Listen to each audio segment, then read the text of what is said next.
Silence. Just a few seconds. Then, everything changes. Wind, snow, chaos. In Yakutia, blizzards give no warning.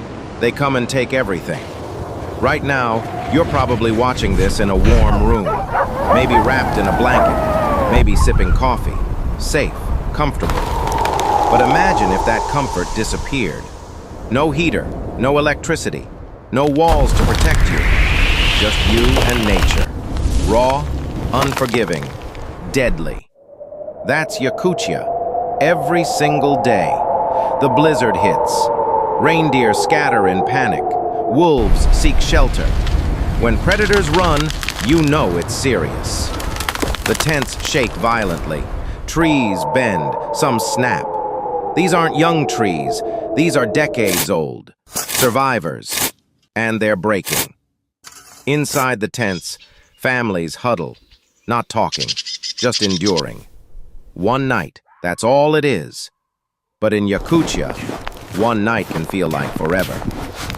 When was the last time you worried about surviving the night? Not metaphorically, literally.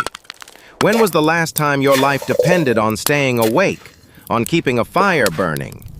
They do, every night. Morning comes. The storm is past, but it left its mark.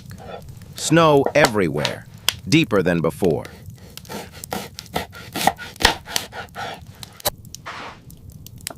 But there's no time to rest, because rest here is a luxury. Dynamo doesn't exist in Yakutia. He digs through the snow, looking for the fish he stored yesterday. You go to a refrigerator. He digs through frozen ground. You turn a knob. He breaks ice with his bare hands. Different worlds, same planet. His hands shake, from cold, from exhaustion. But they don't stop. He cuts the fish, places it over the fire. The smell fills the tent. Simple, basic. But to him, it's everything. You complain when your food delivery is late. He eats alone, silently. Not because he's lonely, but because eating is functional here. It's fuel, not pleasure. When was the last time you ate just to survive? Gear that weighs more than most of our jackets. But without it, he'd freeze in minutes. He steps outside. His reindeer is waiting. Not a pet, not a tool, a partner. They depend on each other. Trust built over years. They head to the frozen lake, endless white. Nothing else. No auto signs, no paths, just instinct. You use GPS to find the nearest coffee shop.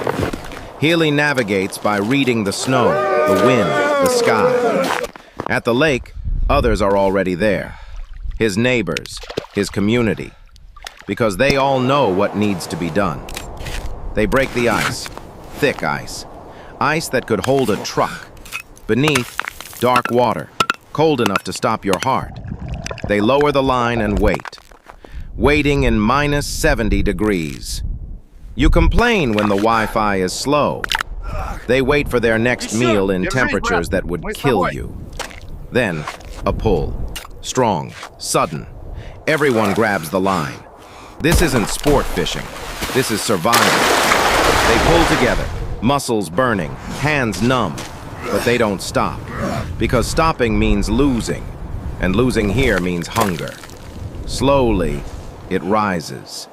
A fish. Massive. Bigger than anything they've seen in months. It breaks the surface. For a moment, they just stare.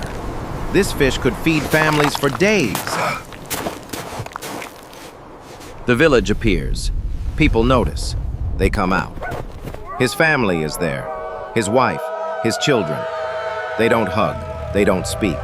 They just look at each other. And that's enough. Because here, words aren't needed.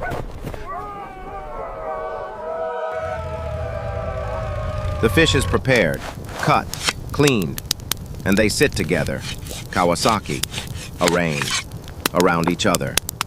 They eat dinner, grateful to be alive.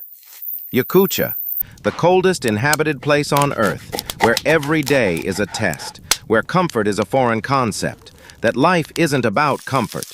It's about meaning, connection, purpose. They have all three. Do you?